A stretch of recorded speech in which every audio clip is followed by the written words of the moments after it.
جمله ذرات عالم در نهان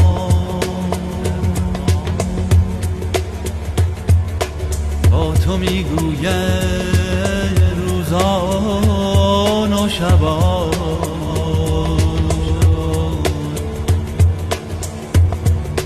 ما سمیم و بصیریم و هوشیم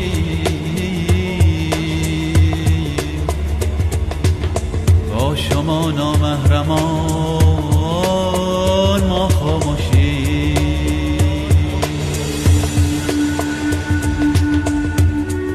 راه رفتن با پای پیاده در اون چشمانداز کم نظیر حس بسیار خوب و آرام بخشی به من داده بود.